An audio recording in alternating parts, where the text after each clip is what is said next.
Good afternoon, sir. Good afternoon बेटा, good afternoon. Good afternoon Good sir. afternoon, sir. Afternoon, Good afternoon, sir. Good afternoon बेटा।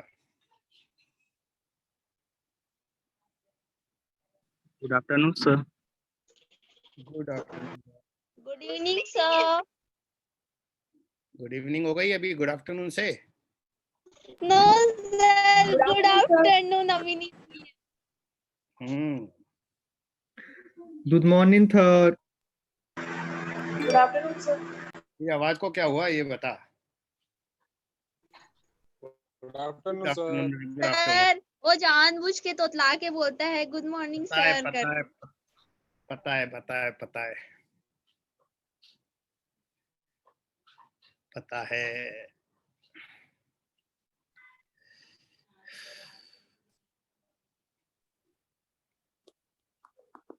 हाँ जी,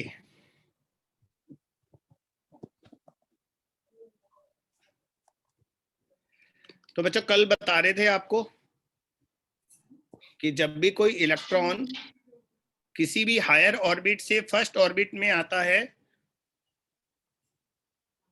तो वो जो wavelength निकालता है वो लाइमन सीरीज कहलाती है।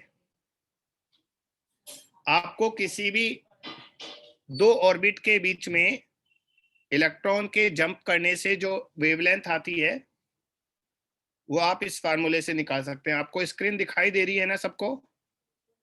Yes, sir. तो बच्चों अब अलग अलग स्टार्ट करते हैं। सबसे पहले Lyman series.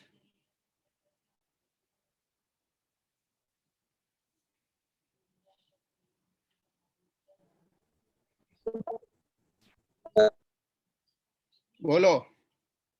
Good afternoon, sir. Good afternoon बोल रहे हो? अब तो बेटा क्लास स्टार्ट हो गई। तो बच्चा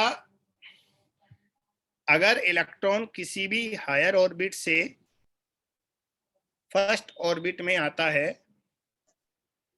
तो जो वेवलेंथ निकलती है उसे हम लाइमन सीरीज कहते हैं। सेकंड से फर्स्ट में आएगा तो भी लाइमन है, थर्ड से फर्स्ट में आएगा तो भी लाइमन सीरीज है। तो लाइमन सीरीज के लिए N1 आपको 1 लेना है और N2 आपको 2 से लेकर इंफिनिटी तक कुछ भी लेना है। अब अगर हमसे पूछा जाए कि भैया minimum wavelength of Lyman series कितना होगा, तो बच्चों मिनिमम वेवलेंथ का मतलब है एनर्जी गैप सबसे ज्यादा होना चाहिए। और एनर्जी गैप सबसे ज्यादा तब होगा जब N2 को आप इनफाइनाइट लोगे। इनफाइनाइट से 1 पर आएगा तो मैक्सिमम एनर्जी आएगी ना, और मिनिमम वेवलेंथ होगा। बेटा इस वाले फार्मूले में N1 को 1 लिख दो और N2 को इनफाइनाइट लिख दो और बताओ लैम्बडा कितना आएगा। सर 912। हाँ, तो लैम्बडा आएगा 912। और बच्चों अगर लाइमन की मैक्सिमम वेवलेंथ हमसे पूछे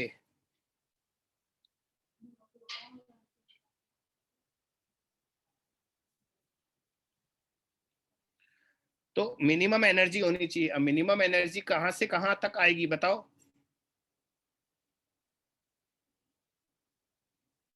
फिर आवाज चली गई।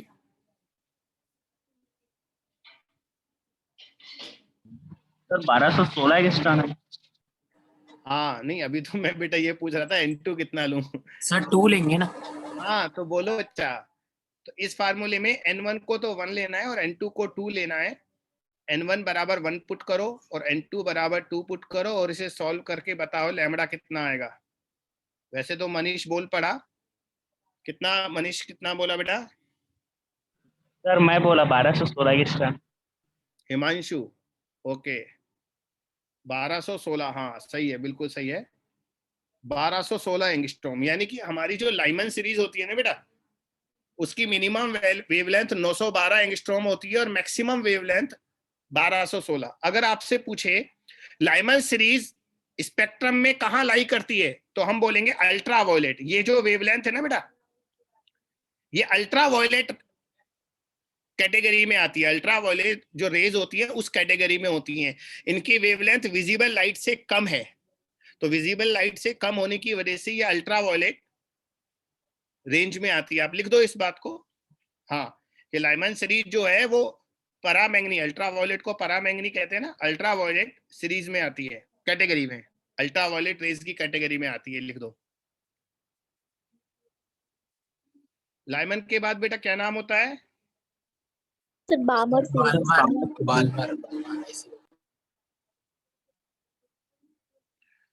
तो बच्चों बामर सीरीज तब होती है जब किसी भी हायर ऑर्बिट से इलेक्ट्रॉन सेकंड ऑर्बिट में आता है, यानी कि इसके लिए n1 2 फिक्स हो जाएगा और n2 की जो वैल्यू होगी वो 3 से लेकर इंफिनिटी तक कुछ भी हो सकती है।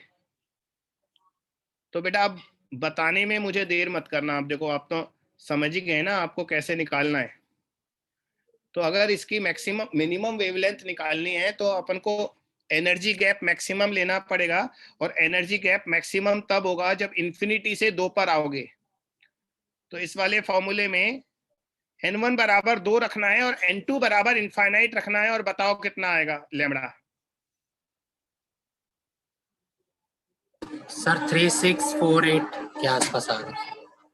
तू आसपास क्या लफड़ा है तेरा? तू एग्जैक्ट क्यों नहीं आता भाई तेरा? सर 3648 ही आ रहा है, ऐसा बोल रहा हूँ। क्या आएगा लास्ट में भाई? ऐसा बोल ना, 3648 आ रहा है सर। सर 6 आ रहा है लास्ट टाइम, 3646। हाँ 5 आ रहा है लास्ट। बेटा 4 से मल्टीप्लाई करना है अपन को, क्योंकि n1 स्क्वायर 4 आएगा, n2 तो 1/n2 तो 0 हो जाएगा ना। तो 4 दूनी 8 और 4 एकम 4 और 4 नाम 36। हिंदी में सही बोला हूं ना मैं? तो 3648 ही आएगा मेरे फार्मूले के अकॉर्डिंग। बाकी हो सकता 912 की जगह कोई आदमी इसको 913 ले ले, तो वो बात अलग है। और मैक्सिमम वेवलेंथ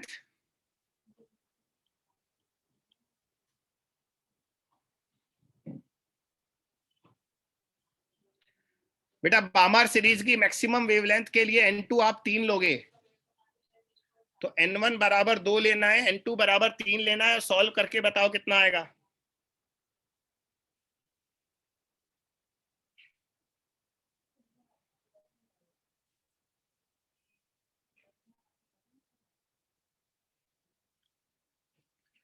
सॉल्व करके बताओ बेटा कितना आएगा।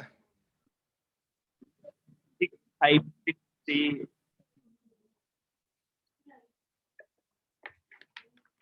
65 63। एक बार चैट बॉक्स में लिखना बच्चा। सर 6 था, 5 6 था, 3 एक बार चैट बॉक्स में लिखो लैम्बडा कितना आएगा।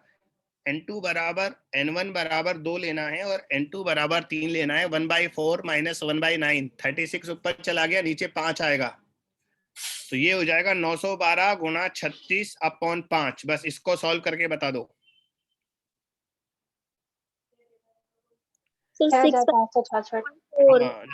चैट बॉक्स देख रहा हूँ, जतिंदर का, पीयूष का, अनुराग का। 6566 लिख देता हूं मैं, है ना, पॉइंट डेसिमल छोड़ देते हैं। तो बच्चों गौर से देखो, ये जो वेवलेंथ आई है ना बामर सीरीज की, मिनिमम और मैक्सिमम, ये दोनों विजिबल रेंज में है। गौर से देखो, ये विजिबल लाइट है, ये विजिबल रेंज है, लिख देना। बामर सीरीज जो आता है ये दृश्य प्रकाश की कैटेगरी में आता है, विजिबल लाइट की कैटेगरी में आता है, ये लिख दो, पूछ सकता है आपसे कभी। बच्चों एक और कर लें, लाइमन बामर के बाद पाश्चन और ले लेते हैं, बस उसके आगे नहीं करेंगे फिर।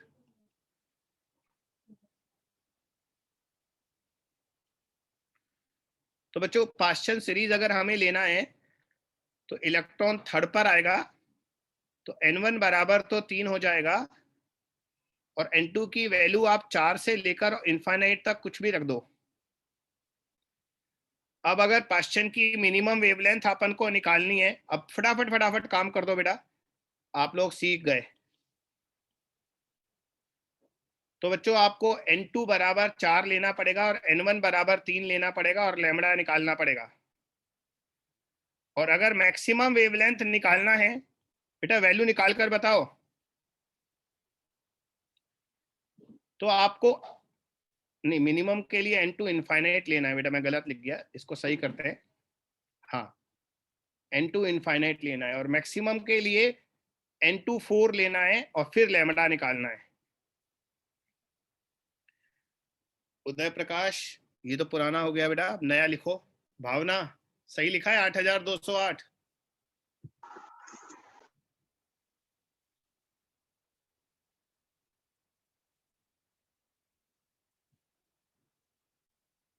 तो बच्चों इनफाइनाइट रखने से 0 हो जाएगा ना, तो n1 बराबर 3 रखोगे तो 9 से मल्टीप्लाई करना पड़ेगा। 9 दूनी 18, 1 9, 9 एकम 9 और 1 10, 1 9 नाम 81 और 1 82, 8208। सही है, वेरी गुड, सही है, सही है।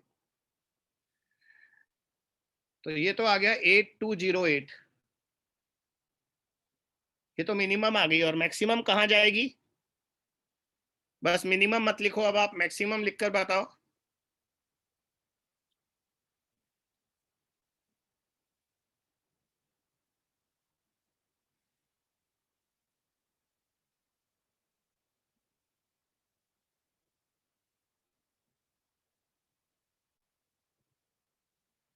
अठारह हजार तक पहुंच जाएंगे क्या बेटा हम? 18,000 पहुंच जाएंगे। 1/9 माइनस 1/16, तो 912 गुना 16 नम्बे 144 और डिवाइडेड बाय 7, 18,751। सही लिख रहे हैं आप लोग?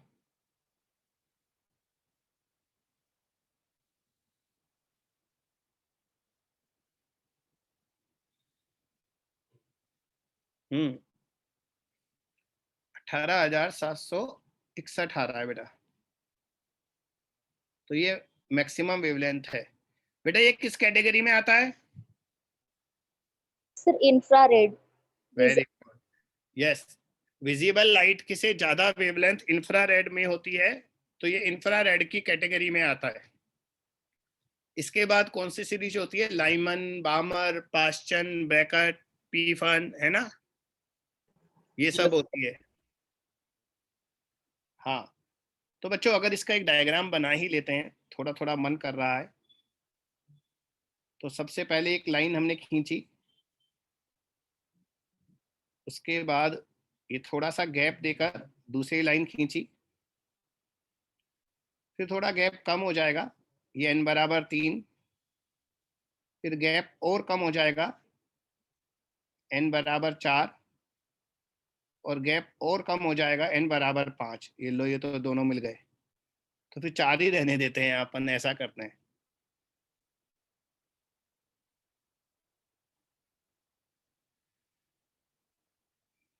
चलो हो गया। तो बच्चों n बराबर 1, n बराबर 2, n बराबर 3, n बराबर 4 और n बराबर 5। तो बच्चों कहीं से भी लाइट इलेक्ट्रॉन कहीं से भी आ रहा हो, अगर n बराबर 1 पर आएगा तो बच्चों ये लाइमन सीरीज कहलाती है। ये पूरी कहीं से भी जंप करा दीजिए, आपको 1 पर लाना है, तो ये पूरी सीरीज हो गई लाइमन सीरीज। ओके बच्चों, अगर आप थर्ड, फोर्थ, फिफ्थ से अगर सेकंड पर आएंगे तो ये बाबर सीरीज हो जाएगी। यहां से आएंगे या यहां पर आएंगे, ये पूरी बामर सीरीज है। और अगर आप थर्ड पर आएंगे, फिफ्थ से या फोर्थ से,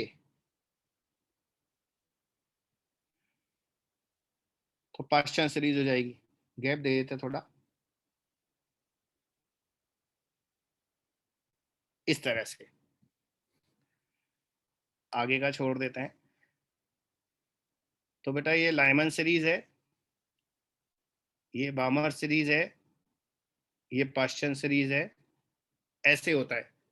इसको देखकर है ना, डायग्राम को देखकर आपको ये बहुत जल्दी पता लग जाएगा कौन सी वेवलेंथ मिनिमम है, कौन सी मैक्सिमम है। अब बच्चों इंफिनिटी से जो 1 पर आएगा उसकी एनर्जी सबसे ज्यादा होगी, उससे ज्यादा एनर्जी हो ही नहीं सकती, तो वो वेवलेंथ मिनिमम होगी। इंफिनिटी से अगर 2 पर आ रहा है तो वो बामर सीरीज की मिनिमम होगी। इस तरह से जो अपन ने ऊपर डायग्राम लिखे वो इससे मैच करा लेना आप, ठीक है। तो ये भी बना लो आप।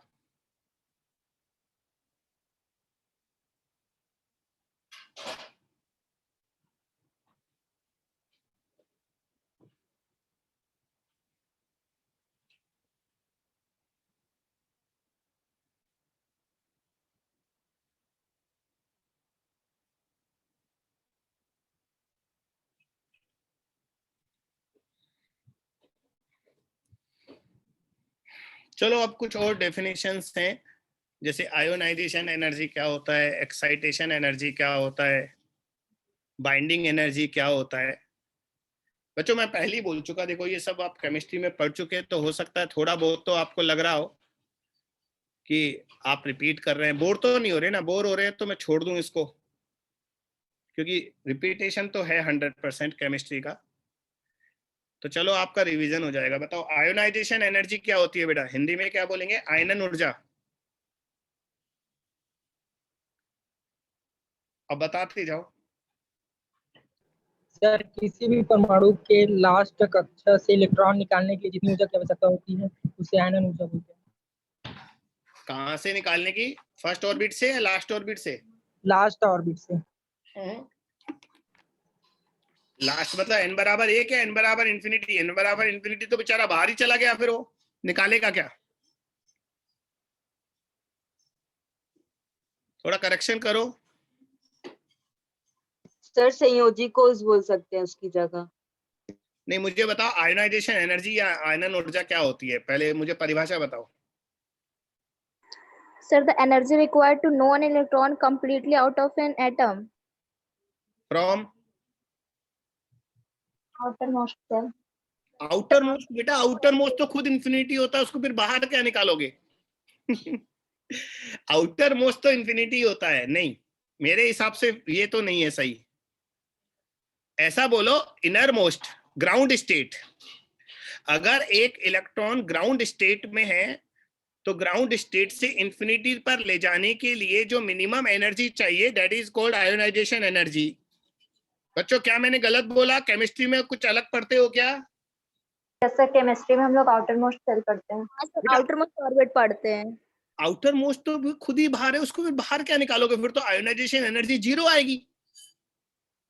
अब खुद सोचो, इंफिनिटी तो होता है आउटर मोस्ट, और किसे बोलते हैं? या आप इलेक्ट्रॉनिक कॉन्फ़िगरेशन के हिसाब से बोल रहे हो? यस सर, इलेक्ट्रॉनिक कॉन्फ़िगरेशन के हिसाब से जो आउटर मोस्ट सेल है। अच्छा, तो थोड़ा सा गड़बड़ हो गया। हम लोग है ना केवल हाइड्रोजन एटम की बात कर रहे हैं। हाइड्रोजन एटम में तो बेचारा आउटर मोस्ट भी ग्राउंड ही होता है ना। Yes sir. हाँ, तो उस हिसाब से अपन दोनों का मैच कर गया। आप समझ रहे हैं मैं क्या कह रहा हूं? Yes sir. हाँ, हम लोग केवल यहाँ हाइड्रोजन की स्पेक्ट्रम की बात कर रहे हैं। तो लिखो आयोनाइजेशन एनर्जी, आयनन ऊर्जा। तो बच्चों मैं फिजिक्स के हिसाब से ही लिखाऊंगा, थोड़ा सा कंफ्यूज नहीं होना आप, है ना। Minimum energy required, minimum energy required to shift an electron from ground state to infinity. To shift an electron from ground state to infinity is called ionization energy.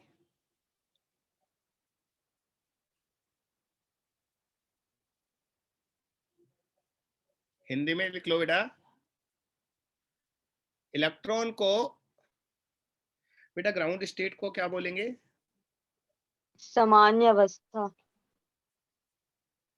सामान्य अवस्था ना। यस सर, केमिस्ट्री में ऐसे ही बोलते हैं, उत्तेजित अवस्था और सामान्य अवस्था को। ना ना ना ना, ग्राउंड स्टेट को न्यूनतम अवस्था भी हो सकती है। मूल ऊर्जा इस पर लिख सकते हैं। विलगित भी मूल बोलते हैं अवस्था, हाँ, परमाणु। मूल अवस्था बोल सकते हैं। देखो किसी इलेक्ट्रॉन को मूल अवस्था से अनंत पर पहुंचाने के लिए आवश्यक न्यूनतम ऊर्जा, मूल अवस्था से अनंत तक पहुंचाने के लिए आवश्यक न्यूनतम ऊर्जा आयनन ऊर्जा कहलाती है। इसके बाद लिखो एक्साइटेशन एनर्जी। एक्साइटेशन एनर्जी इसे क्या बोलते हैं? उत्तेजन ऊर्जा।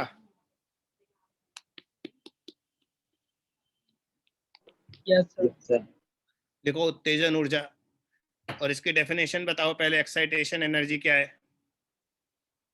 So accelerating potential which give a bombarding electron sufficient energy to excite target atom by raising one of its electron from an inner to outer orbit. बेटा ये कोई ऐसे राइटिंग कंपटीशन थोड़ी ना चल रहा है, इतना बुरी तरह क्यों रटते हो?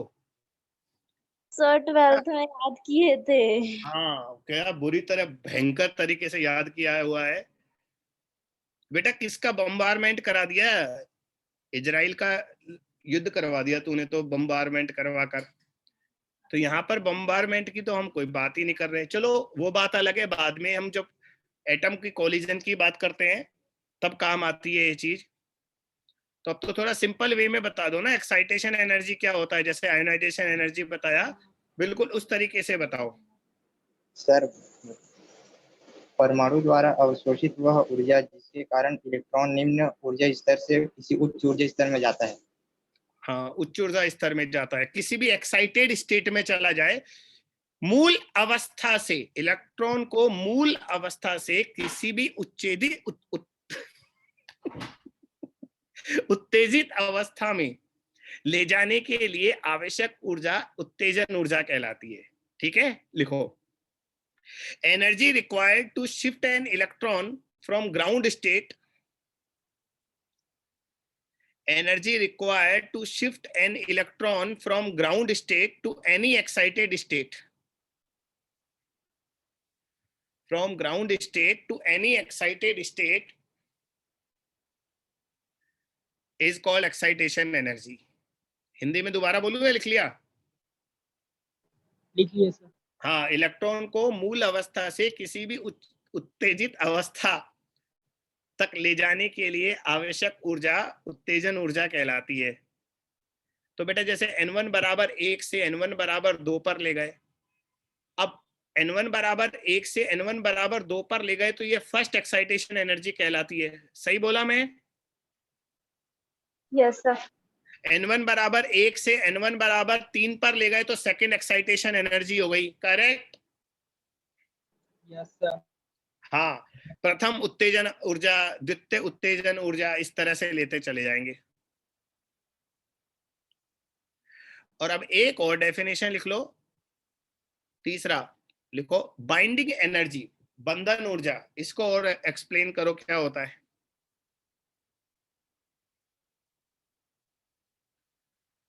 बाइंडिंग एनर्जी, बंधन ऊर्जा बताओ बेटा, इसकी डेफिनेशन और बता दो।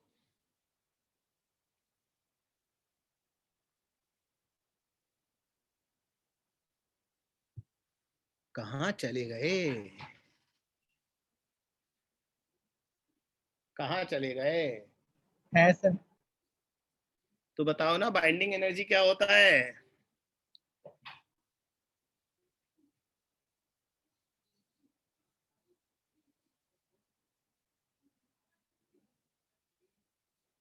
फिर गायब?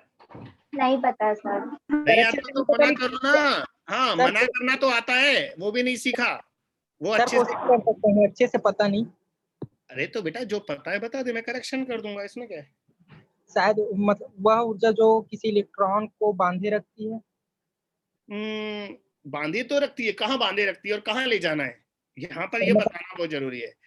तो बेटा किसी भी इलेक्ट्रॉन को, हाँ बोलो बोलो बोलो, न्यूक्लियॉन को अनंत दूर तक ले जाने की आवश्यक ऊर्जा। कहाँ से? अनंत पर कहाँ से ले जाएं बेटा?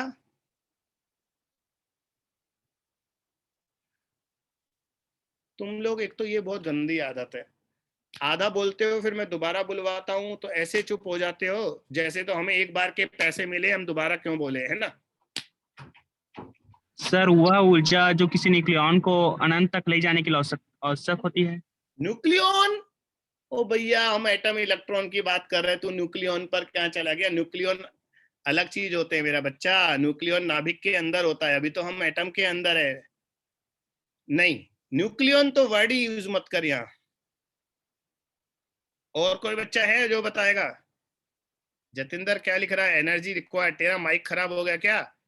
Energy required to hold the neutron. Neutron, अरे तेरी मरवा दिया।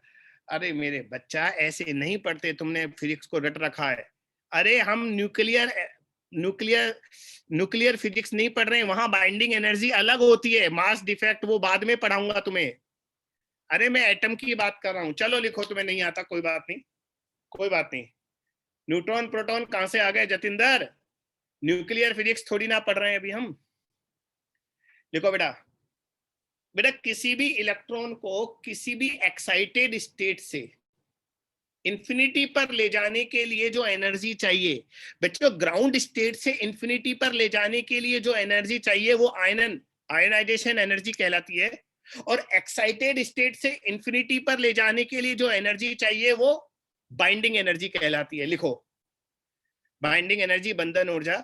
Energy required to shift an electron, energy required to shift an electron from any excited state to infinity.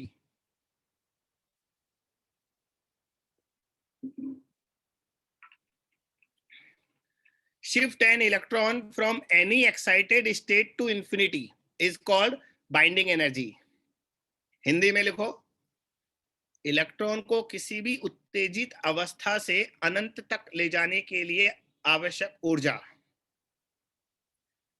Electron को किसी भी उत्तेजित अवस्था से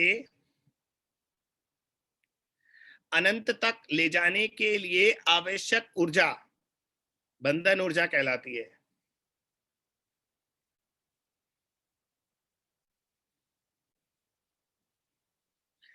तो बच्चों एक बात है, इसका मतलब हम ये बोल सकते हैं कि जो आयोनाइजेशन एनर्जी होती है वो एक्साइटेशन एनर्जी और बाइंडिंग एनर्जी इन दोनों के योग के बराबर होती है। बताओ ये मैंने क्यों बोला? अगर आप तीनों की डेफिनेशन ढंग से पढ़ोगे तो आपको इस बात का जवाब मिल जाएगा। पढ़ो एक बार।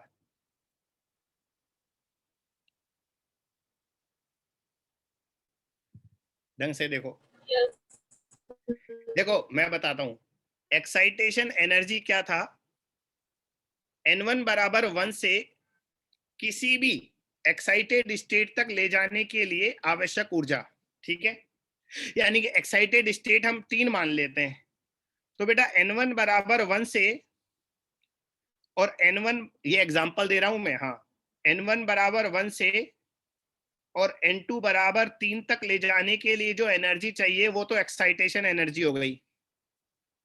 फिर N2 बराबर 3 से इंफिनिटी पर ले जाने के लिए जो एनर्जी चाहिए, है ना, N2 बराबर 3 से इंफिनिटी पर ले जाने के लिए जो एनर्जी चाहिए वो बाइंडिंग एनर्जी हो गई। अब तुम खुद देखो गौर से, पहले 1 से 3 पर ले गए, फिर 3 से इंफिनिटी पर ले गए, तो इन दोनों का योग 1 से इंफिनिटी के बराबर हो गया ना, और 1 से इंफिनिटी पर ले जाते हैं वो एनर्जी क्या कहलाते हैं? Ionisation energy. इस बेसिस पर मैंने ये लिखा है, पसंद नहीं आया तो मत लिखो, ये मैंने अपनी तरफ से लिखा है एक तरह से।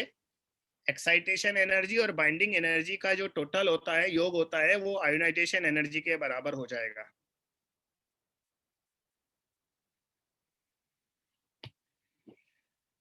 चलो बच्चों, अब आपके करने का कुछ समय है, करो, क्वेश्चन लिखवा रहा हूं मैं।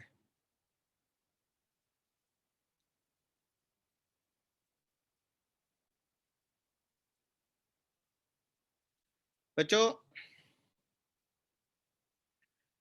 एक हाइड्रोजन की तरह कोई एटम है, हाइड्रोजन नहीं है, हाइड्रोजन लाइक है, हाइड्रोजन की तरह कोई परमाणु है, मतलब उसमें एक इलेक्ट्रॉन होगा लेकिन जेड नहीं पता। उसका फर्स्ट एक्साइटेशन एनर्जी जो है 15 इलेक्ट्रॉन वोल्ट है। लिख लो भैया, देखो, हाँ, किसी परमाणु का प्रथम उत्तेजित ऊर्जा 15 इलेक्ट्रॉन वोल्ट है, 15 फर्स्ट एक्साइटेशन एनर्जी।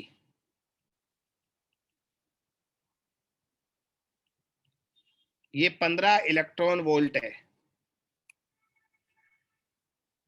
हाइड्रोजन नहीं है और कोई एटम है ना। तो बच्चों इसका थर्ड एक्साइटेशन एनर्जी बताना कितना आएगा?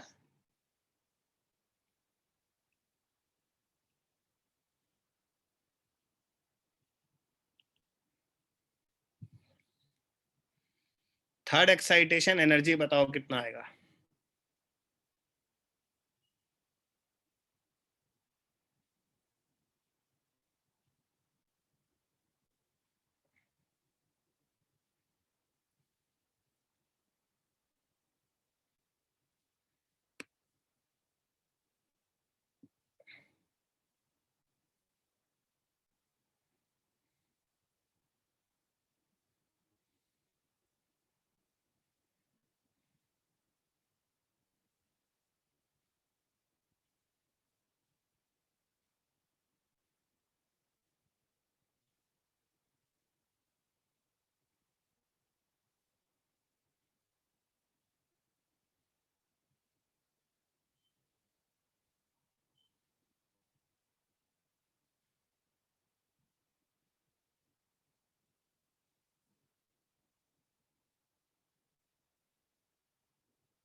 हाँ बच्चों कुछ बोलोगे?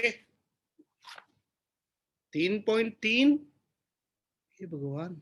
जतिंदर बेटा फर्स्ट एक्साइटेशन एनर्जी अगर 15 है तो थर्ड उससे कम कैसे हो सकती है ये बताओ।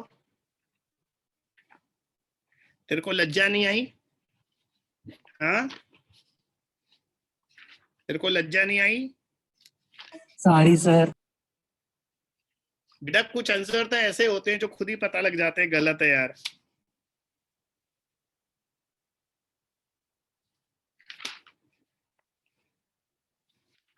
ये दुर्गेश ने, ये देखो आगे दुर्गेश ने 40 बताया, सोनम ने 45 और पल्लवी ने 20। तो कम से कम इन तीनों के आंसर एथिकल बैकग्राउंड पर गलत नहीं है पक्का।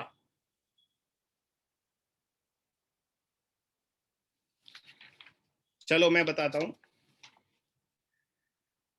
तो बेटा हमारा आंसर आएगा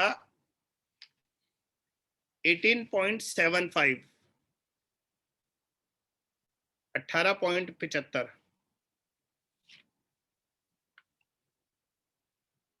देखो कैसे निकालेंगे। रेडी? यस बेटा yes sir. First excitation energy N1 बराबर 1 से N2 बराबर 2 पर ले जाने के लिए दी जाती है। तो फर्स्ट एक्साइटेशन एनर्जी के लिए N1 बराबर 1 लेंगे और N2 बराबर 2 लेंगे। बेटा वो फॉर्मूला होता है ना एनर्जी का 13.6 Z square 1/N1 square minus 1/N2 square, वो लगा दो और इसे 15 इलेक्ट्रॉन वोल्ट के इक्वल कर दो। अभी इसे सॉल्व मत करो आप, नहीं थोड़ा सा सॉल्व कर लो बस। वो 1 - 1/4 को 3/4 लिख दो, थोड़ा सा सॉल्व कर लो। तो 13.6 जेड स्क्वायर 1 - 1/4 आएगा 3/4 इज इक्वल टू 15। बस इसको ऐसे ही छोड़ दो। बेटा थर्ड एक्साइटेशन एनर्जी के लिए N1 बराबर तो बेटा वही आएगा बोल लो बच्चों, मेरी आवाज आ रही है? Yes sir. Yes sir. यार 1 मिनट रुकना पड़ेगा, ये मेरा आईपैड का जो ये हैंग हो गया, नहीं चालू हो गया, ठीक है। तो बच्चों थर्ड एक्साइटेशन एनर्जी के लिए N1 बराबर 1 आएगा, लेकिन N2 कितना आएगा? 4। हाँ, फिर से वही फार्मूला लगा दो, 13.6 Z square 1/1 square minus 1/4 square, और ये मैंने पूछा इसको E लिख देते हैं बेटा, E। थोड़ा सा सॉल्व कर लेते हैं बेटा। तो ये होगा 13.6 जेड स्क्वायर, अंदर क्या बचेगा? 1 माइनस 1/16, 1 माइनस 1/16, 15/16 आएगा। अरे नालायक बच्चों, यहाँ तो हाँ कर दिया करो, कम से कम इज्जत तो बच जाएगी, वरना लुट गए खड़े बाजार में है सर। भरे बाजार में खड़े बाजार में होता है, खड़ा बाजार नहीं होता क्या? मुझे लगा भरा बाजार। अच्छा है, रणबीर कपूर, पिक्चर का नाम क्या था? Yes sir. मूवी का नाम क्या था यार? पता नहीं सर, मूवी देखे बहुत टाइम हो गया। हाँ, इसमें माँ बेटे और बाप तीनों थे पिक्चर में। ये तो पुरानी मूवी है बेटा। आप दोनों इक्वेशन को डिवाइड कर दो, इक्वेशन 1 और 2 को डिवाइड करोगे तो सब कट पिट जाएगा। देखो 13.6 भी कट जाएगा। अरे ये मैंने क्या कर दिया? अच्छा ई निकालना है ना, तो बच्चों जेड भी कट जाएगा, तो मुझे जेड निकालने की जरूरत ही नहीं है।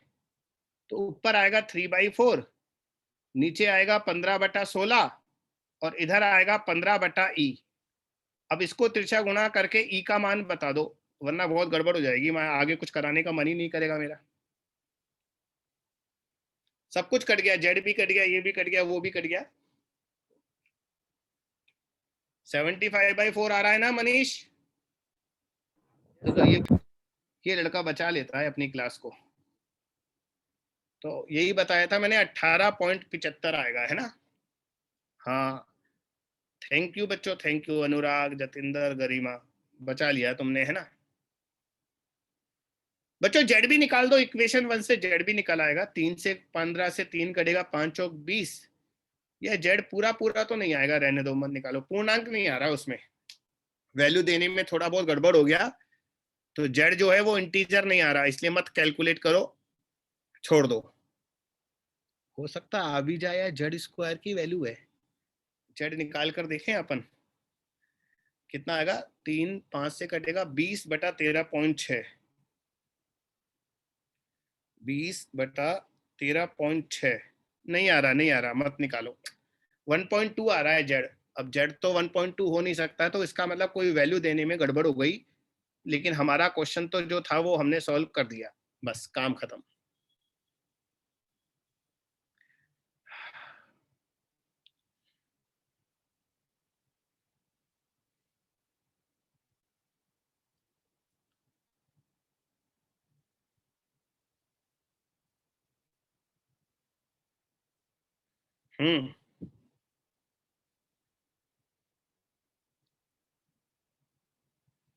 अगला क्वेश्चन लिखो। नेक्स्ट क्वेश्चन बेटा, पूरी लैंग्वेज लिखनी पड़ेगी, अब मैं क्या करूं, है ना? Shortest wavelength of Brackett series, shortest wavelength of Brackett series, पहले इंग्लिश में लिखो फिर हिंदी करेंगे। Brackett series of hydrogen like atom, है ना? इसका एटॉमिक नंबर जेड मान लो, is same as the shortest wavelength of the Balmer series of hydrogen atom, is same as the shortest wavelength of the Balmer series of hydrogen atom। तो बच्चों आप बताइए Z कितना होगा? जेड की value बतानी है, हिंदी में सुन लो। वैसे है ना, आजकल बच्चे पूछते नहीं है हिंदी, इससे पता लग जाता है क्लास में बच्चे क्या कर रहे हैं, ना? बेटा ब्रैकेट सीरीज का न्यूनतम तरंग दैर्ध्य किसी परमाणु के लिए, हाइड्रोजन नहीं है कोई और है ना, कोई परमाणु है, उसकी ब्रैकेट सीरीज की न्यूनतम तरंग दैर्ध्य और हाइड्रोजन के बामर की न्यूनतम तरंग दैर्ध्य बराबर है, तो बताओ जेड कितना है? सर क्वेश्चन एक बार इंग्लिश में बोल दीजिए ना, या तो फिर हिंदी में ही बता दीजिए। मैं इंग्लिश में लेफ्ट ये ले, तू दोनों बात ही बोल दे, तीसरी भी कोई बात हो तो वो भी साथ बोल दे कि सर ए भी बता दो, बी भी बता दो, सी भी बता दो, सब कुछ बता दो। हम नहीं, अरे एक बार में एक चीज पूछना, पहले इंग्लिश बोला फिर हिंदी बोला। सर आपको जैसे बताना बता दीजिए। बेटा मैं तो लगातार बोल ही रहा हूँ, चुप कहाँ हुआ हूँ अभी तो मैं चुप ही नहीं हुआ। सर मैं लेफ्ट हो गई थी, मेरे को नेटवर्क इशू क्यों था बोलना ना। लेफ्ट हो गई थी? पहले ये बोला करो सर लेफ्ट हो गए थे, वरना ऐसा लगता सुनते नहीं हो। बेटा ब्रैकेट, अपने पास कोई हाइड्रोजन लाइक एटम है जिसका एटॉमिक नंबर जेड है, सुन लो। तो एटॉमिक नंबर जेड वाले एटम के लिए ब्रैकेट सीरीज की शॉर्टेस्ट वेवलेंथ है ना, मिनिमम, शॉर्टेस्ट का मतलब minimum wavelength of bracket. Bracket की स्पेलिंग क्या होती है? लिख दिया यार। ये इक्वल है minimum wavelength of बामर series for hydrogen. Yes, हमारे पास कोई परमाणु है, एटम है, उसका एटॉमिक नंबर जेड है, उसके ब्रैकेट सीरीज की मिनिमम वेवलेंथ हाइड्रोजन के बामर की मिनिमम वेवलेंथ के बराबर है, तो जेड बताओ क्या आएगा? अपन तो देखो क्वेश्चन ही सुनते रहते हैं और ये बच्चे जवाब भी दे देते हैं। ये है 10 मिनट तक हम क्वेश्चन सुनते रहते हैं और देने वाले जवाब दे देते हैं।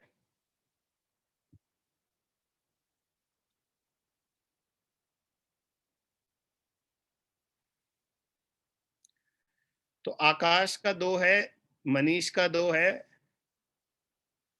टिल्लू का भी 2 है, गरिमा का 2 है, हिमांशु का 2 है, निक्की का 2 है, भावना का 2 है, साक्षी का 2 है, सोनम का 2 है। आगे नहीं पढ़ रहा क्योंकि क्वेश्चन सॉल्व करेंगे। बेटा मिनिमम वेवलेंथ का मतलब मैक्सिमम एनर्जी होती है, इन्फिनिटी से लाना है।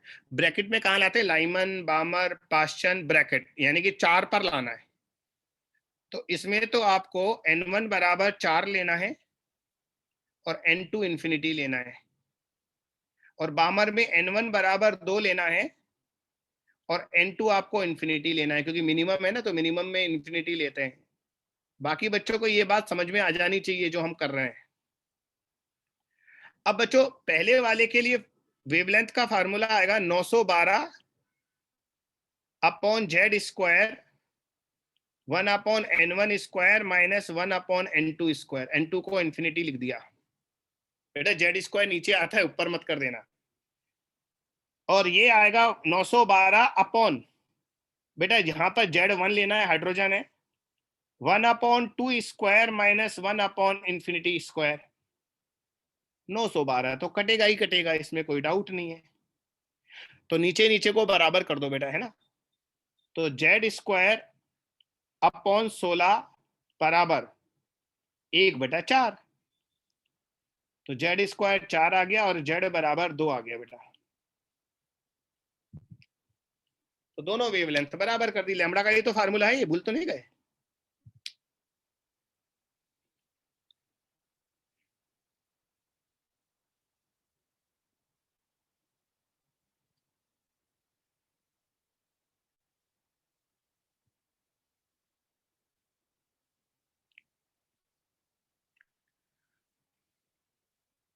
नेक्स्ट क्वेश्चन,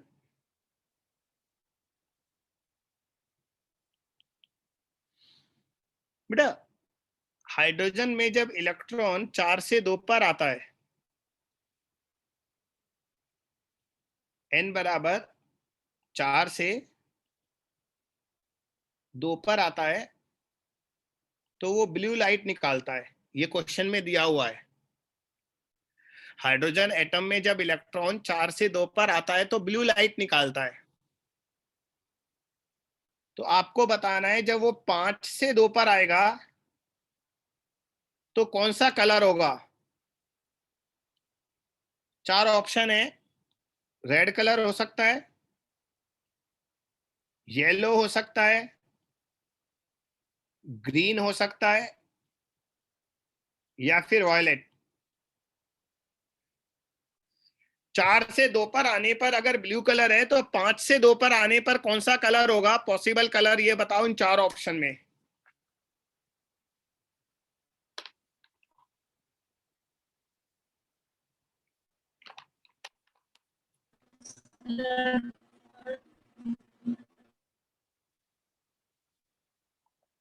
बोलो बेटा बोलो, और बोल नहीं पा रहे तो लिख दो, मैं देख रहा हूं लगातार।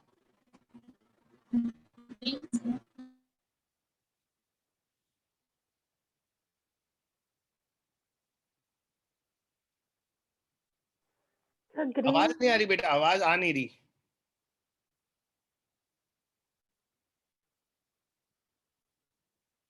प्रियंका का आंसर है वॉयलेट। एवरीवन पर लिखा है, सभी एवरीवन पर लिख रहे हैं तो आपको दिख भी रहा होगा। पल्लवी का ग्रीन, सोनम का रेड, राहुल का ग्रीन,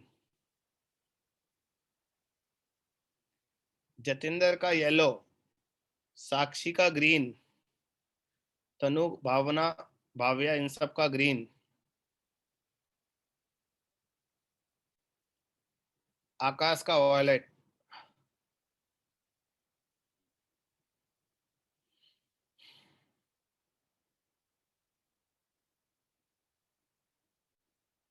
चलो मैं बताता हूं बेटा, जब हम 5 से 2 पर इलेक्ट्रॉन को लाएंगे या इलेक्ट्रॉन 5 से 2 पर आएगा तो उसकी एनर्जी जो है वो 4 से 2 आने वाली एनर्जी से ज्यादा होगी। बेटा ये वाली एनर्जी पहले वाली एनर्जी से ज्यादा होगी। 4 से 2 का डिफरेंस कम होगा और 5 से 2 का डिफरेंस ज्यादा होगा, एनर्जी बढ़ेगी। इस केस में तो वेवलेंथ कम होगी। तो बेटा पहले ब्लू था तो ब्लू से कम करना है तो वॉयलेट ही तो आ सकता है, बाकी तीनों तो ब्लू से ज्यादा होती है वेवलेंथ। तो आंसर आएगा वॉयलेट चौथा। एनर्जी बढ़ गई, वेवलेंथ कम होगी, वेवलेंथ कम होगी, और पहले ब्लू था तो ब्लू से कम वॉयलेट हो सकता है। और क्या हो सकता है भैया? ऐसे मत करो गड़बड़ भैया।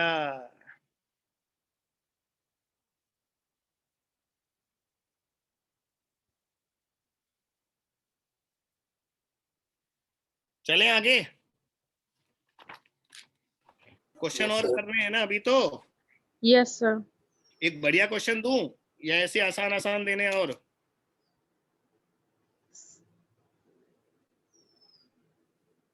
सर अच्छा क्वेश्चन दो। थोड़ा सर अच्छा जैसी आपकी इच्छा। मेरी इच्छा, मैंने मेरी इच्छा तो क्या हमेशा बढ़िया बढ़िया क्वेश्चन कराने की होती है। हाँ सर वही क्वेश्चन। चलो उसकी लैंग्वेज लिखो बेटा, एक बार लैंग्वेज उसकी ढंग से पढ़ना और फिर उसके बाद डिस्कस करना मुझसे। पहले इंग्लिश में लिखना पड़ेगा क्योंकि मेरे पास इंग्लिश का क्वेश्चन है, फिर मैं हिंदी करूंगा। हिंदी मुझे करनी पड़ती है, हिंदी होती नहीं है हमारे पास। तो लिखो बच्चा, a hydrogen like atom, hydrogen नहीं है, हाइड्रोजन लाइक एटम है। A hydrogen like atom absorbs a photon of 68 electron volt. बढ़िया क्वेश्चन है ये। A hydrogen like atom absorbs a photon of energy 68 electron volt. Full stop. जितनी हिंदी आप कर सकते हो, समझ में आ रहा है उतना तो कर लो। Now atom emits 3 different wavelengths, है ना। Now this atom emits 3 different wavelengths in emission spectrum. पहले इलेक्ट्रॉन ऊपर गया, फिर वापस जब नीचे आया इलेक्ट्रॉन तो 3 अलग अलग वेवलेंथ उसने उत्सर्जित की। ऑल वेवलेंथ्स, ये जो 3 वेवलेंथ है ना बेटा, ये तीनों, these all 3 wavelengths are either equal, ये लाइन बहुत इंपॉर्टेंट है, these all 3 wavelengths are either equal or smaller than absorbed photon।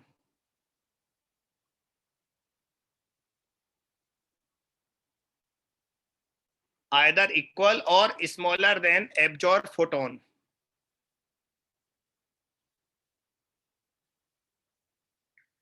तो बच्चों आपको Z निकाल कर देना है मुझे कितना है. थोड़ा डिफिकल्ट क्वेश्चन है ये, ढंग से करना.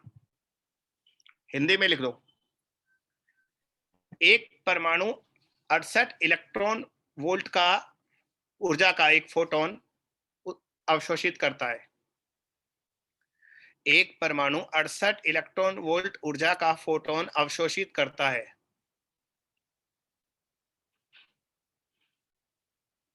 Full stop. अब यह परमाणु 3 अलग अलग तरंगदैर्घ्य उत्सर्जित करता है. अब यह परमाणु 3 अलग अलग तरंगदैर्घ्य उत्सर्जित करता है.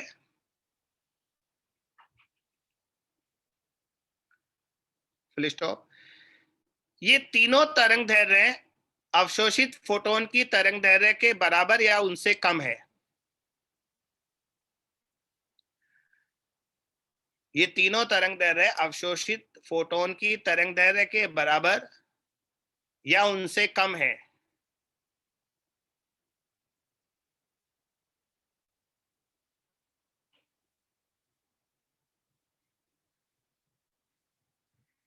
तो बच्चों Z का मान बताना है. Z कितना होगा.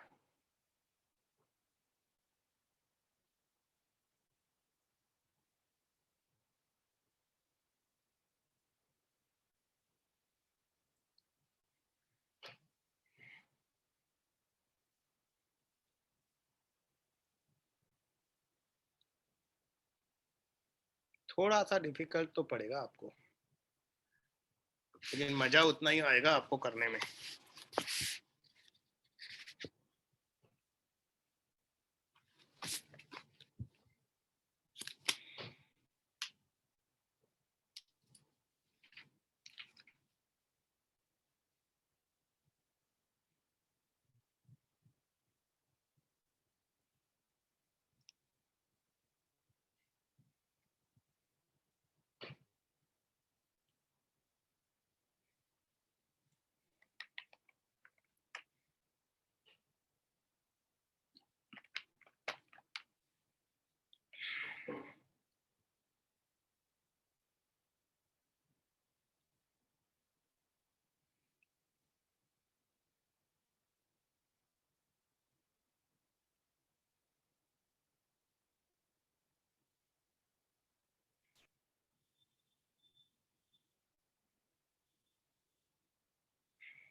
भावे तुम्हारा आंसर बिल्कुल सही है बेटा. तो मुझे एक्सप्लेन भी करो थोड़ा सा. जो भी आपने किया है वो एक्सप्लेन कर दो. Very good. बहुत कठिन प्रश्न था, आपने बड़ी जल्दी कर दिया, आसानी से कर दिया.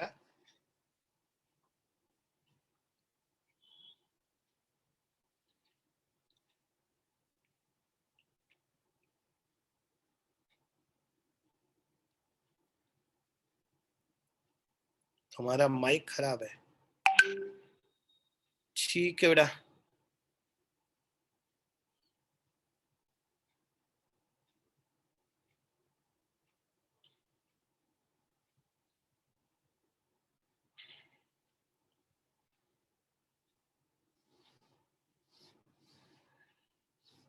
हाँ जी बच्चों, ये वाली लाइन इसमें बहुत इंपॉर्टेंट है. उत्सर्जन में, एमिशन में जो 3 वेवलेंथ है, वो तीनों वेवलेंथ एब्जॉर्ब फोटोन की वेवलेंथ से छोटे हैं, यानी कि एनर्जी ज्यादा है. बच्चों ये बहुत इंपॉर्टेंट है. एमिशन में जो एनर्जी है वो ज्यादा है एब्जॉर्प्शन से, बराबर भी हो सकती है। ये कैसे पॉसिबल है? डिस्कस करो मेरा बच्चा। यहाँ पर कथा थोड़ी ना चल रही है जो केवल सुननी है, फिजिक्स चल रहा है। एमिशन में, उत्सर्जन में जो एनर्जी है वो एब्जॉर्प्शन वाली एनर्जी से ज्यादा है। ये कैसे संभव है?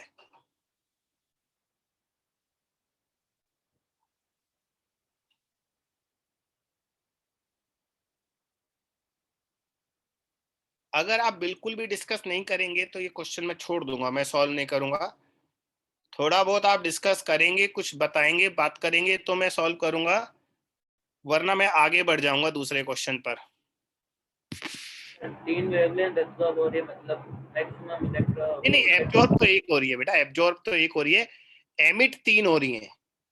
हाँ सर, मतलब वही, मतलब एक्साइटेड स्टेट 3 होगा।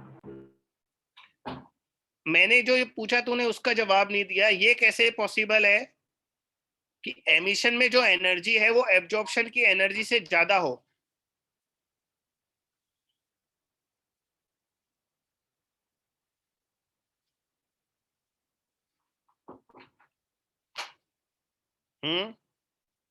जब इलेक्ट्रॉन निम्न कक्षा से उच्च कक्षा में जाए। बेटा निम्न से उच्च में जा रहा है, मान लो 1 से 2 में जा रहा है, तो वापस जब आएगा, या 1 से 3 में जा रहा है तो वापस जब आएगा तो या तो 3 से 1 में आएगा या 2 से 1 में आएगा, तो एनर्जी कम हो गई। यहाँ तो उल्टा है, एमिशन की एनर्जी एब्जॉर्प्शन से ज्यादा है।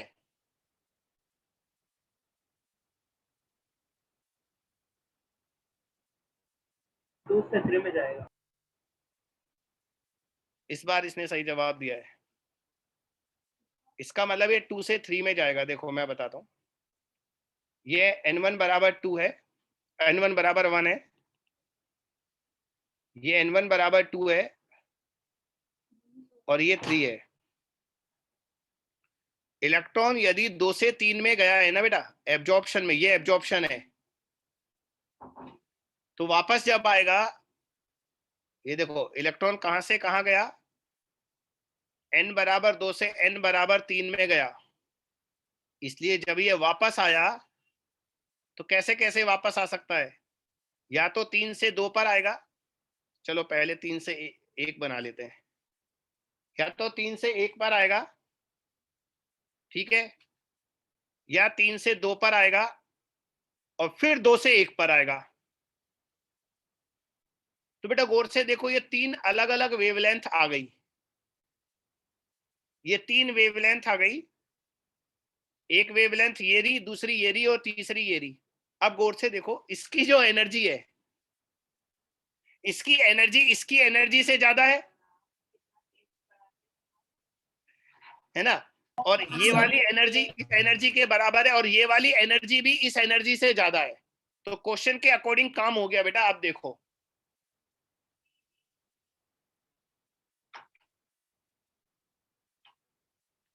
नहीं समझ में नहीं आया सर?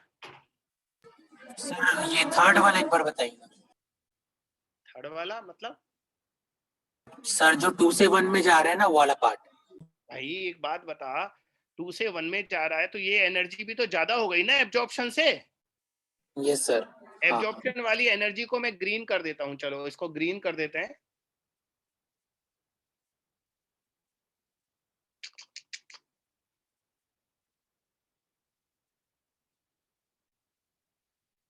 इसको ग्रीन कर दिया मैंने। ये ग्रीन वाली एनर्जी तो एब्जॉर्प्शन वाली एनर्जी है, और बाकी जो येलो है वो सब एमिशन है। क्वेश्चन में क्या कहा था कि जो एमिशन वाली वेवलेंथ है वो या तो बराबर है एब्जॉर्प्शन से या छोटी है। बेटा वेवलेंथ छोटी हो ना, एनर्जी ज्यादा होती है, एनर्जी से किया करो।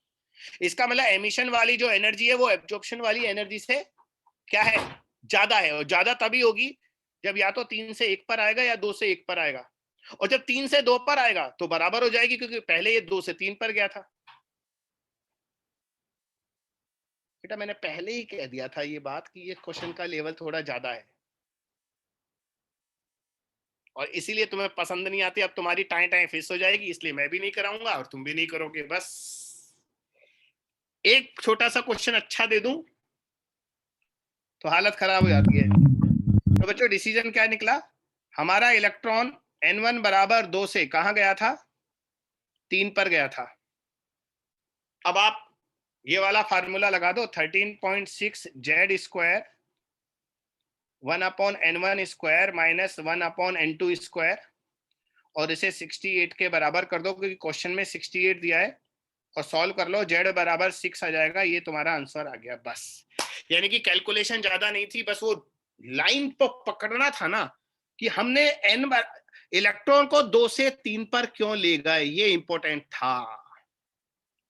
ये सबसे इंपॉर्टेंट था कि हम इलेक्ट्रॉन को 2 से 3 पर क्यों ले गए, ये समझाना था।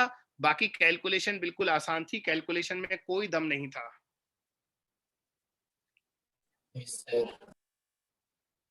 तो बेटा 2 से 3 पर ले जाने से ही क्वेश्चन में जो कंडीशन थी ना वो हमारी फुलफिल हुई है।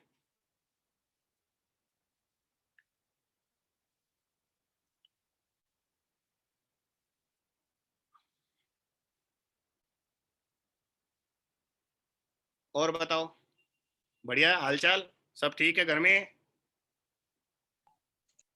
Yes sir.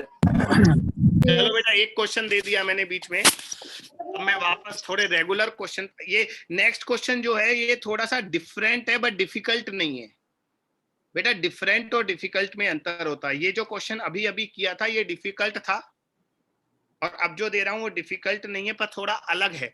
बच्चों अगर मान लो ऐसे क्वेश्चन मैंने ग्रेविटेशन में कराया था, जैसे नॉर्मली हम जानते हैं जो कुलाम का फोर्स होता है ना बेटा, नाभिक के और इलेक्ट्रॉन के बीच में, न्यूक्लियस और इलेक्ट्रॉन के बीच में जो कुलाम का फोर्स होता है वो आर स्क्वायर के इनवर्सली प्रोपोर्शनल होता है, हम सब जानते हैं।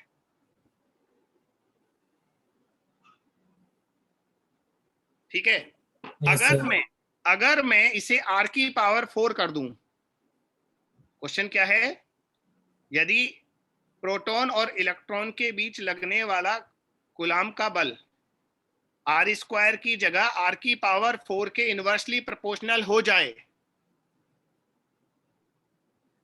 तो बच्चों टोटल एनर्जी ऑफ जो इलेक्ट्रॉन है वो कितनी पावर n की कितनी पावर के प्रोपोर्शनल होगा, ये बताओ। n की पावर p मान लेता हूं, तो p की वैल्यू बता दो आप। अरे वाह, चले दो। थैंक यू बेटा गाना सुनाने के लिए। हेलो, हाँ बच्चा गाना सुनाया, धन्यवाद। वो घर पे नहीं है? कौन घर पे नहीं है? फोन पे बात कर रही है। चला कर बात है। माइक ऑफ कर ले। नहीं मैं कर सकता हूँ, मेरे पास कंट्रोल है, पर मैं कर नहीं रहा, मजा आ रहा है। नहीं सर, सॉरी सर, वो कॉल आ गया था। हाँ कॉलर ट्यून बहुत अच्छी है बेटा। सर वो मेरा नहीं है, मेरे भाई का है। रिंगटोन, कॉलर ट्यून है, रिंगटोन। बच्चों अगर कुलाम का नियम 1/r स्क्वायर की जगह 1/r की पावर 4 हो जाए, तो बताओ जो एनर्जी होती है इलेक्ट्रॉन की वो n की कितनी पावर के प्रोपोर्शनल आएगी। वैसे n की कितनी पावर आती है बेटा, ई में 1/n स्क्वायर आता है ना। Yes sir. एनर्जी वाले फार्मूले में अभी क्या आता है, 1/z square upon n square आता है ना बेटा। तो अभी 1/n स्क्वायर आता है, तो अब इसमें कितना आएगा ये बताओ।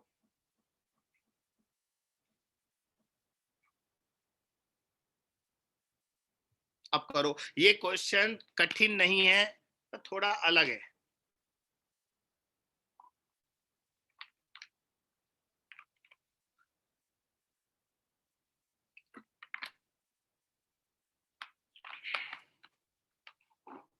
बेटा वो जो डेरिवेशन करते थे ना वहां, वो चीजें यहां काम आएगी। देखो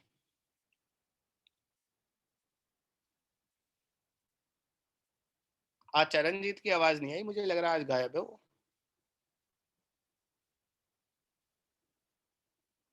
आज नहीं आया।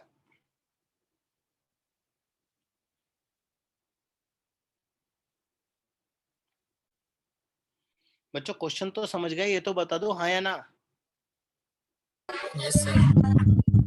क्वेश्चन समझ गए ना? क्वेश्चन एक बार फोर सुन लो। मैं कह रहा हूँ ना, कुछ बच्चे तो क्वेश्चन ही सुनते रहते हैं, बाकी बच्चे आंसर दे के नक्की कर देते हैं।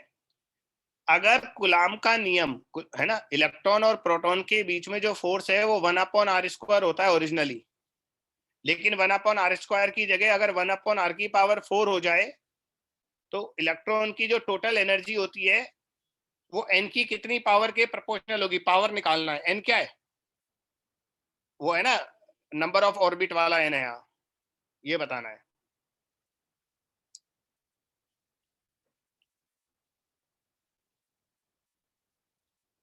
अब क्वेश्चन नहीं बोलूंगा बेटा, है ना, क्योंकि अब तो सॉल्यूशन का भी टाइम निकल गया, क्वेश्चन क्या बोलना।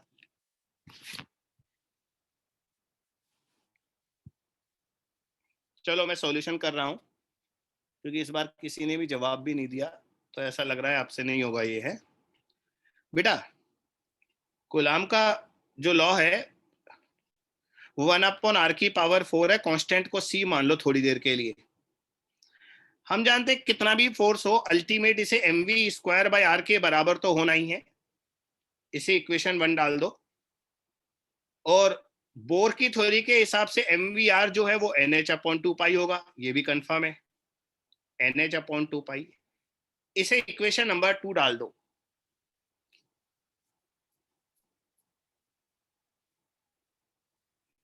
अब बच्चों हम जानते हैं जो टोटल एनर्जी होती है वो एक तो काइनेटिक एनर्जी के बराबर होती है, दूसरा पोटेंशियल एनर्जी क्या आती है, k(q1q2/r) इसके बराबर आती है।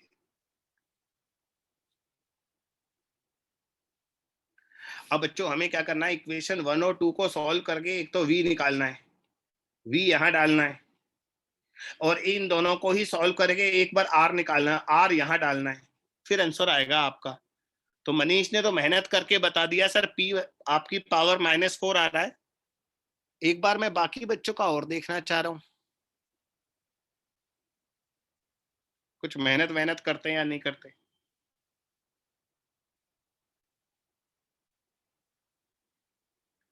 वैसे एक काम करते हैं ना, देखो इससे ये तो पता लग रहा है ना, v² जो है वो 1/r³ के प्रोपोर्शनल है। एक r कट जाएगा ना, 3 हो जाएगा, तो v² 1/r³ आ जाएगा।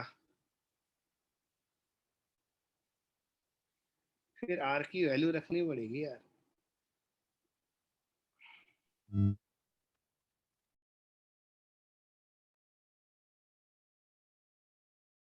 Energy of the system will be proportional to,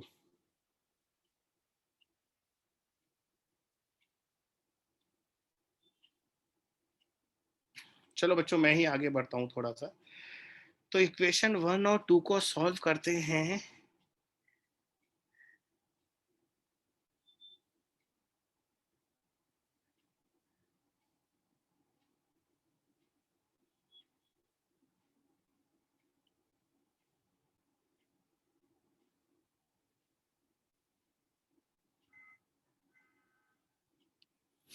थोड़ा लेंदी हो जाएगा यार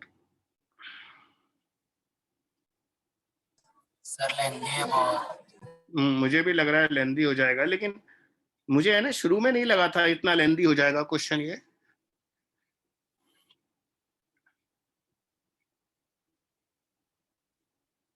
मेरी भी यहाँ पर हिम्मत नहीं बन पा रही। अगर मैं पहले v निकाल लूं तो v² जो आ रहा है और v की वैल्यू सेकंड इक्वेशन में रखकर फिर r निकालूं तो v जो आ रहा है वो r⁻³ -3/2 के प्रोपोर्शनल आ रहा है।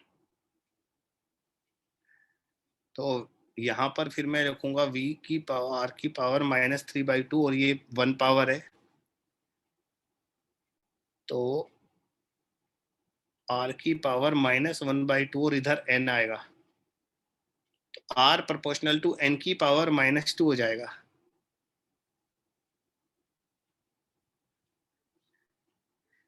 एक्चुअली है ना एक लफड़ा और है, पोटेंशियल एनर्जी का फार्मूला भी मैंने गलत यूज किया है, इसमें ये यूज नहीं होगा।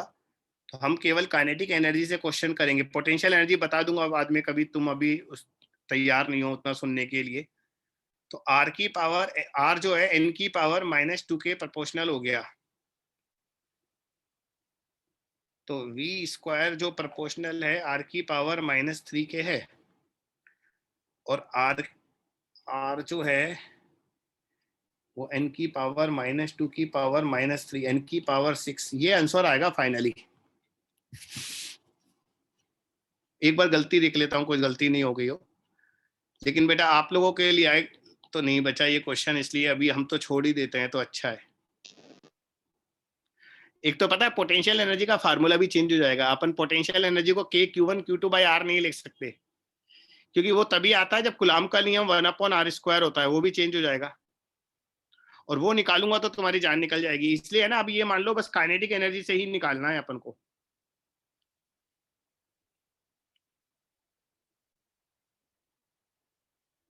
चलो बच्चों आगे चलते हैं, छोड़ो बिल्कुल भी आप तो हाँ ना कुछ भी जवाब ही नहीं देते, ऐसा लगता है मैं अपने आप को पढ़ा रहा हूँ।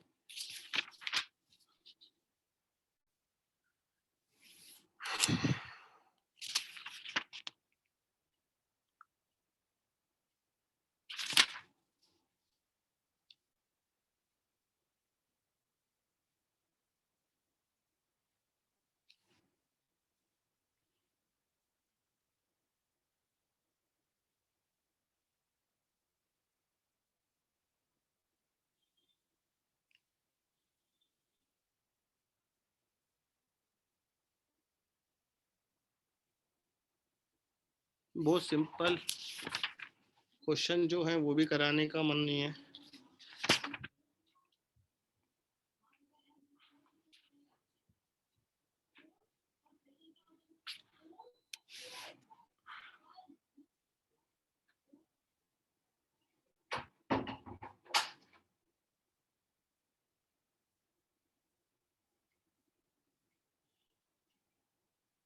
बच्चों इस क्वेश्चन को नहीं कर रहा मैं यहाँ, आप ये मत समझना कि मैं वहां रुका हुआ हूँ, वहां रुका नहीं हूँ, बल्कि इसको हटा रहा हूँ मैं।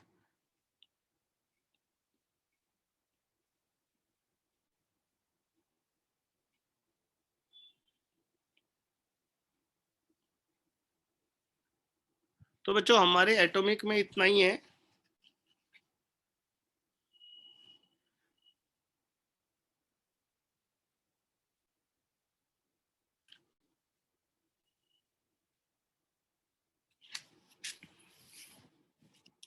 तो अगले लेक्चर से फिर हम न्यूक्लियर फिजिक्स स्टार्ट कर देंगे।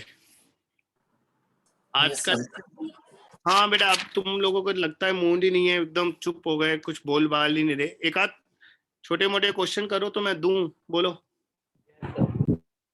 यस सर दे दीजिए। Yes sir, yes sir. ये बताओ,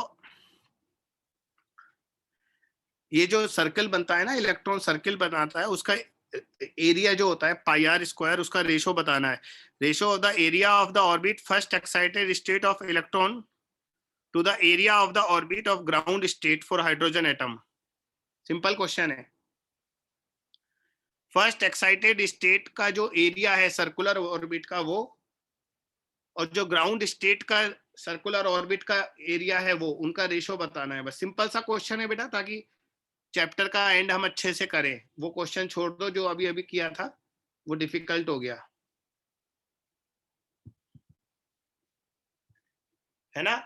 फर्स्ट एक्साइटेड स्टेट और ग्राउंड स्टेट के जो सर्कुलर ऑर्बिट है उनका एरिया का रेशो बताना है।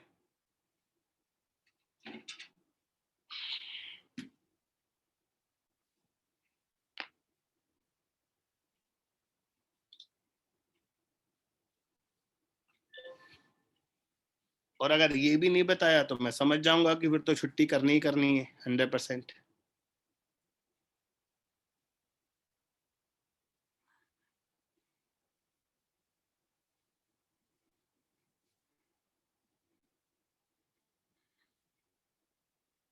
मनीष का 16, जतिंदर का 16।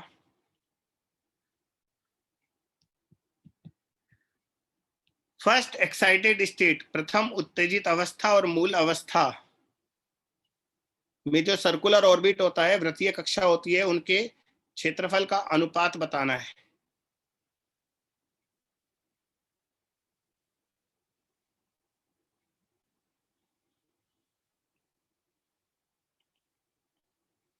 बेटा किसी भी ऑर्बिट में एरिया क्या होता है, देखो एरिया से शुरू करते हैं अपन। 2-3 बच्चों ने जवाब दिया है बस। एरिया जो होता है पाई आर स्क्वायर होता है ना सर्कल का एरिया। यस और बेटा हमारा जो रेडियस का फार्मूला होता है वो होता है N square H square upon, तो अपन को बाकी चीजें नहीं चाहिए, हम तो ये जानते हैं रेडियस जो होता है वो एन स्क्वायर के प्रोपोर्शनल होता है बस। Yes sir. हाँ, तो बेटा हमारा जो एरिया हो गया वो आर स्क्वायर के प्रोपोर्शनल है और आर एन स्क्वायर के होता है, तो एन की पावर 4 के प्रोपोर्शनल हो जाएगा। Yes sir. तो A1 और A2 आएगा N1। अब फर्स्ट एक्साइटेड स्टेट के लिए n बराबर कितना होता है बेटा? 2 होता है, 2 की पावर 4। और ग्राउंड स्टेट के लिए n कितना होता है? 1, 1 की पावर 4। तो ये 16/1 ये आंसर आ गया है। तो इन बच्चों का जवाब बिल्कुल सही था। तो ये क्वेश्चन बिल्कुल नीट लेवल के हैं, इसलिए ये थोड़े से कर लो। अच्छे क्वेश्चन से वापस हम रेगुलर क्वेश्चन पर आ जाते हैं ताकि थोड़ा एनवायरनमेंट सही हो जाए और आप लोग वापस पटरी पर आ जाओ। तो बच्चों इस क्वेश्चन का आंसर आ गया 16:1।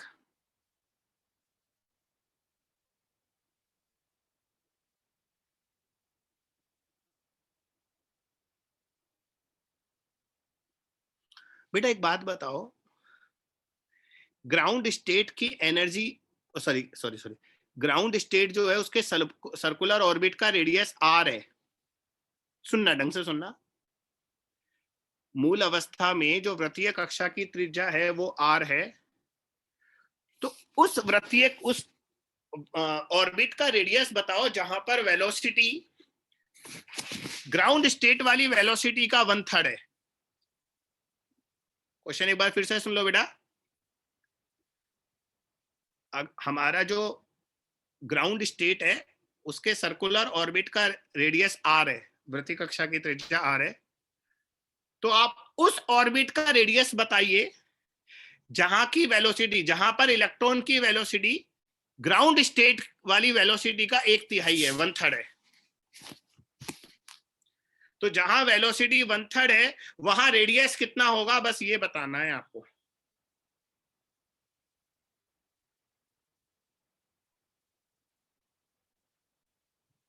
सर क्वेश्चन तो बाउंसर मार दिया, एक बार और बताइए ना। बाउंसर की क्या जरूरत है बेटा? देख सर कंफ्यूज हो गया मैं अचानक से। ये ग्राउंड स्टेट है, ये ग्राउंड स्टेट है, इसका रेडियस r है और वेलोसिटी v है इलेक्ट्रॉन की। ये दूसरा ऑर्बिट है, हायर ऑर्बिट। हायर ऑर्बिट का रेडियस तेरे को बताना है और हायर ऑर्बिट में वेलोसिटी v/3 है। बस खत्म, सिंपल सा क्वेश्चन। ग्राउंड स्टेट का रेडियस r है, ग्राउंड स्टेट में वेलोसिटी v है।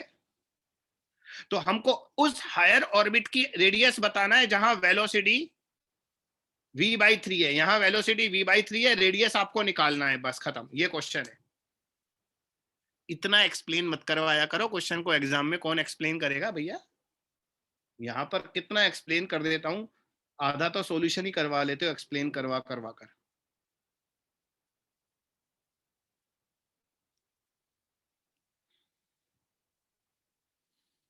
अभी आकाश, मनीष, ये तो आंसर ही दे देते हैं, तुम क्वेश्चन ही पूछते रहते हो।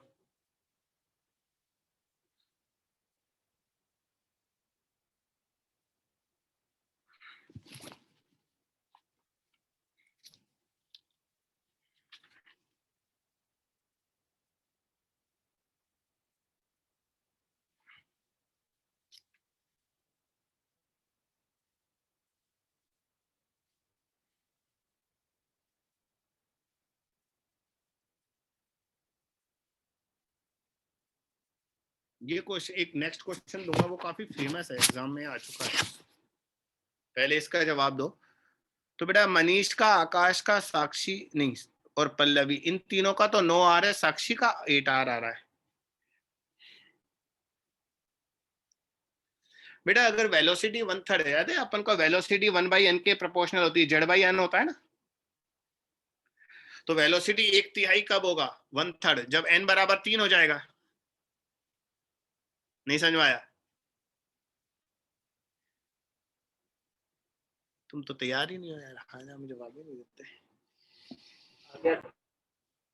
बेटा मनीष वगैरह तुम ही बोल दिया करो यार, कम से कम ये लोग, मैं शांत तो रहूंगा वरना तो क्लास छोड़ना पड़ जाएगा मेरे को।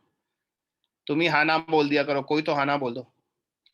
बेटा वेलोसिटी जो है वो 1/n के प्रोपोर्शनल है। वेलोसिटी का फार्मूला याद करो, z/n होता था। यानी कि अगर वेलोसिटी 1/3 कब होगा, जब n 3 हो जाएगा, n बराबर 3 रखेंगे वेलोसिटी 1/3 हो जाएगा। और r जो होता है वो n स्क्वायर के प्रोपोर्शनल होता है। तो अगर n बराबर 3 हो गया तो 3 का स्क्वायर कितना होगा, 9, तो वो रेडियस 9r आएगा। और n बराबर 3 है। Yes sir. थैंक यू बेटा, यस सर बोलने के लिए धन्यवाद आपका। वेलोसिटी 1/3 तब होगा जब इलेक्ट्रॉन फर्स्ट ऑर्बिट से थर्ड ऑर्बिट में जाएगा। थर्ड ऑर्बिट में जाते ही वेलोसिटी 1/3 हो जाता है। और थर्ड ऑर्बिट का जो रेडियस है वो फर्स्ट ऑर्बिट के रेडियस से 9 गुना होगा, क्योंकि रेडियस n स्क्वायर के प्रोपोर्शनल होता है बस। तो आपको n की वैल्यू निकालकर फिर नया रेडियस निकालना था। बच्चों ये क्वेश्चन काफी फेमस है। ये कह रहा है अपना जो एनर्जी होता था nth ऑर्बिट का एनर्जी और एंगुलर मोमेंटम, इनमें रिलेशन बताओ क्या आता है। 4 ऑप्शन दे रखे हैं। E समानुपाती Z वो L है, या L स्क्वायर है, या 1/L स्क्वायर है। बेटा एंगुलर मोमेंटम और एनर्जी में रिलेशन बताना है आपको, ठीक है, या 1/L है। nth ऑर्बिट की एनर्जी और nth ऑर्बिट का एंगुलर मोमेंटम, उनमें रिलेशन बताना है बस, कौन सा ऑप्शन सही है। nवीं कक्षा की ऊर्जा और nवीं कक्षा का कोणीय संवेग, इनमें रिलेशन बताता है। ये क्वेश्चन काफी फेमस है बेटा।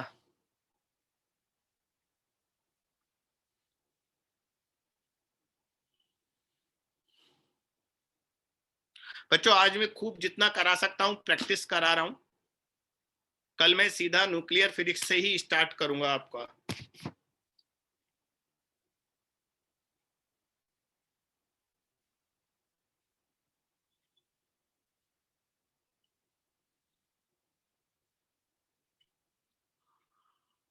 ये ऑप्शन बता रहे हो क्या भावना और साक्षी बेटा?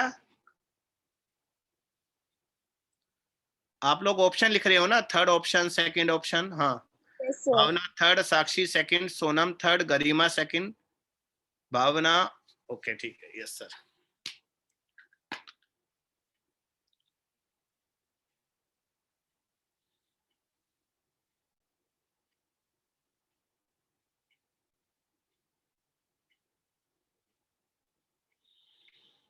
तो बच्चों आप सिर्फ n से रिलेशन निकालो बस। ऐसे करो इस क्वेश्चन को, इधर देखो।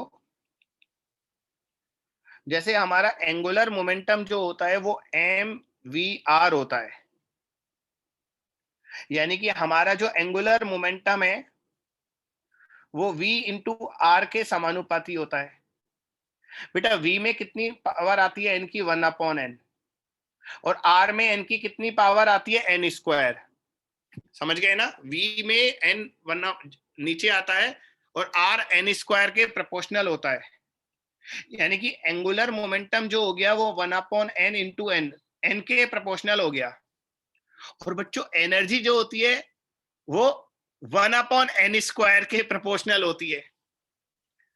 तो 1/n स्क्वायर की जगह हम 1/L स्क्वायर भी तो लिख सकते हैं ना, क्योंकि L और N आपस में प्रोपोर्शनल है, तो दोनों नीचे डिनोमिनेटर में आ जाएंगे। तो हमारा आंसर आ गया 1/L स्क्वायर। 1/L स्क्वायर कौन सा ऑप्शन है? Third option. थर्ड। हाँ तो थर्ड ऑप्शन इज करेक्ट बेटा, है ना। तो हमने क्या किया, एक तो एंगुलर मोमेंटम को निकाल लिया, n की कितनी पावर के प्रोपोर्शनल है, और एनर्जी हम जानते हैं, तो दोनों का रिलेशन आ गया, बस खत्म।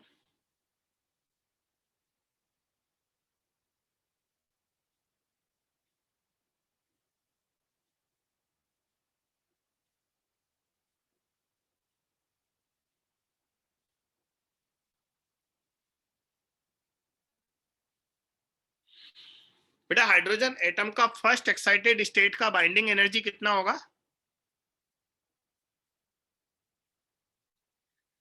What is binding energy of hydrogen atom in first excitation state? First excited state.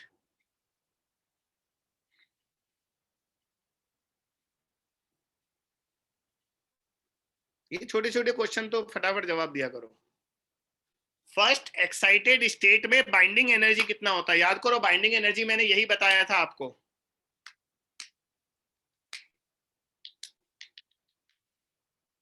Binding energy का मतलब है फर्स्ट एक्साइटेड स्टेट से इंफिनिटी तक ले जाने के लिए कितनी एनर्जी चाहिए।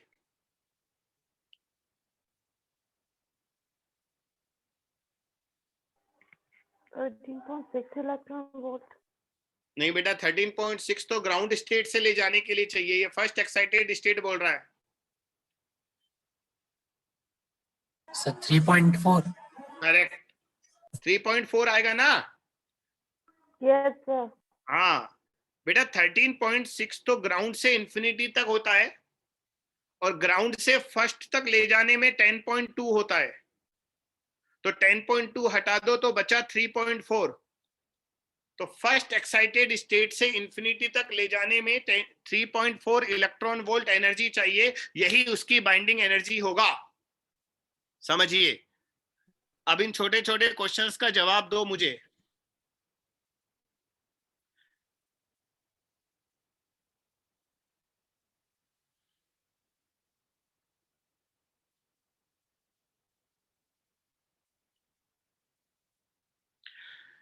बच्चों, हाइड्रोजन एटम में सेकंड ऑर्बिट में इलेक्ट्रॉन की काइनेटिक एनर्जी बताओ कितनी होगी। अब देखो, मैंने ना तो क्वेश्चन लिख रहा हूं ना सॉल्यूशन कर रहा हूं, रफ काम कर रहा हूं, प्रैक्टिस करवानी है मुझे अब, है ना। लिखवाने का काम तो हो गया। हाइड्रोजन एटम में सेकंड ऑर्बिट में इलेक्ट्रॉन की काइनेटिक एनर्जी बताइए। 3.4। मैंने तो लिखवा रखा है ना टेबल बनवा रखी है, उसी में से देख लो बेटा। कहाँ गई? हाँ सर, 3.4 आ गया। हाँ, सेकंड ऑर्बिट में काइनेटिक एनर्जी 3.4 है। बस बेटा, ये छोटे छोटे क्वेश्चन होते हैं, और क्या है, छोटे छोटे क्वेश्चन है।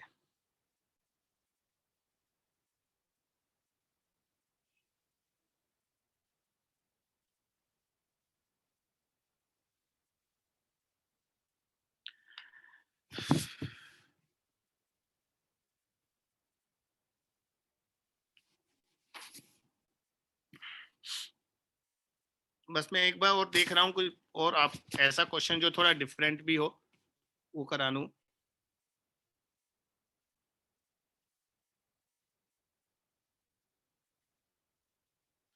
बेटा ये थोड़ा सा है, थोड़ा सा डिफरेंट वर्क है, मुझे 5-10 मिनट लग सकते हैं या फिर कल करना पड़ेगा। ऐसा होता है जैसे मान लो एक हाइड्रोजन एटम है, रेस्ट में रखा है, और अचानक उससे कोई फोटोन बाहर निकलता है। सुनना ढंग से, एक हाइड्रोजन एटम रेस्ट में रखा है और अचानक इससे कोई फोटोन बाहर निकलता है। बेटा हम जानते हैं फोटोन में मोमेंटम होता है, तो जब ये फोटोन मान लो राइट साइड में निकला, तो फोटोन जब राइट में निकलेगा तो ये जो एटम है ना, इसको लेफ्ट में धक्का देगा। जैसे वही संवेग संरक्षण का नियम नहीं लगाते हम, conservation of momentum. Yes sir. हाँ, फोटो इलेक्ट्रिक इफेक्ट और एटम से रिलेटेड क्वेश्चन, कंबाइंड क्वेश्चन हाँ होते हैं बेटा। वो तो क्या करता है अभी बताता हूं मैं, क्या नाम है मनीष, अभी तेरी बात का भी जवाब देता हूं। पहले ये वाली बात जो मैंने शुरू कर दी इसको पूरा कर दूं। तो बेटा जैसे हम न्यूटन्स लॉ में पढ़ते थे ना, कंजर्वेशन ऑफ मोमेंटम और ये सब वहां पढ़ते थे मैकेनिक्स में, कि जब हम किसी गाड़ी से कूदते हैं तो गाड़ी को पीछे धक्का देते हैं, तो जितना मोमेंटम हमारा राइट में होता है उतना मोमेंटम गाड़ी का लेफ्ट में होगा। यहां पर भी वो होता है। जब एक फोटोन किसी नाभिक से बाहर निकलता है, नाभिक नहीं सॉरी, एटम से बाहर निकलता है, तो एटम को पीछे की तरफ धकेलता है। तो इस फोटोन का जितना मोमेंटम पॉजिटिव होगा, एटम का उतना मोमेंटम नेगेटिव होगा, क्योंकि बेटा टोटल मोमेंटम, कुल संवेग हमें 0 करना है। संवेग संरक्षण का नियम, law of conservation of momentum. तो इस पर कुछ क्वेश्चन होते हैं, ऐसा करते हैं बेटा, कल करवा दूंगा, छुड़वाना तो मुझे कुछ भी नहीं है, और एक तो मुझे ये वाला काम करवाना है। चलो मैंने आपको याद दिला देता हूँ, याद दिला दिया ये मान लो, और कल के लिए छोड़ देते हैं। तो कल मुझे एक बार आप और याद दिला देना। एक ये मनीष कह रहा है, मनीष जो कह रहा है वो क्या कह रहा है, ऐसे क्वेश्चंस होते हैं कि भाई हमने कोई हाइड्रोजन या हाइड्रोजन की तरह कोई एटम ले लिया और उसमें किसी इलेक्ट्रॉन को ट्रांजिट कराया, इलेक्ट्रॉन भाई 4 से 1 पर आ रहा है। अब ये जो फोटोन निकलेगा, इस फोटोन को फोटो इलेक्ट्रिक इफेक्ट में इलेक्ट्रॉन बाहर निकालने के काम में ले लेंगे। तो बच्चों कुछ भी नहीं है उसमें, वहां की जो एनर्जी निकलेगी वो एनर्जी देख लो, इलेक्ट्रॉन फोटो इलेक्ट्रिक इफेक्ट में डाल दो और वहां पर के मैक्सिमम निकलवा लेगा, इलेक्ट्रॉन की अधिकतम गतिज ऊर्जा। ये भी कल करा देंगे हम। तो आज तो काफी टाइम हो गया, तो आज का लेक्चर खत्म करते हैं और कल हम ये दोनों काम कर लेंगे, ये इस तरह के क्वेश्चंस कल कर लेंगे और कल फिर हम न्यूक्लियर फिजिक्स भी स्टार्ट कर देंगे। ठीक है बेटा? Yes sir. हाँ, और एक बात और सुन लो आप लोग, 2 मिनट रुक जाओ, कि बेटा जो मैं चाह रहा हूं अब जो टेस्ट हो वो फुल सिलेबस का हो। तो आपके सारे सब्जेक्ट का सिलेबस खत्म हो गया, बस फिजिक्स का थोड़ा बहुत बाकी है और एक ऑर्गेनिक का थोड़ा सा एक लेक्चर संडे का बाकी है। तो मैं सोच रहा हूँ संडे की जगह 2-3 दिन लेट कर दें टेस्ट को। जरूरी थोड़ी ना है हमारा संडे को ही टेस्ट हो, है ना? तो अगर हम संडे की जगह 2-3 दिन टेस्ट को लेट कर दें तो हमारा सारा सिलेबस हो जाएगा, तो फिर टेस्ट देने में मजा आएगा, क्योंकि इस बार हम आपका फुल सिलेबस का टेस्ट लेना चाह रहे हैं। बोलो सही रहेगा? Yes sir. Yes sir. हाँ, तो टेस्ट को संडे की जगह थोड़ा सा आगे करेंगे, तो आप तैयारी करना शुरू कर दो, लेकिन क्योंकि बेटा फुल सिलेबस का टेस्ट ले रहे हैं इस बार आपका। ओके बेटा, चलिए कल मिलते हैं सेम टाइम पर 4 बजे। Okay sir.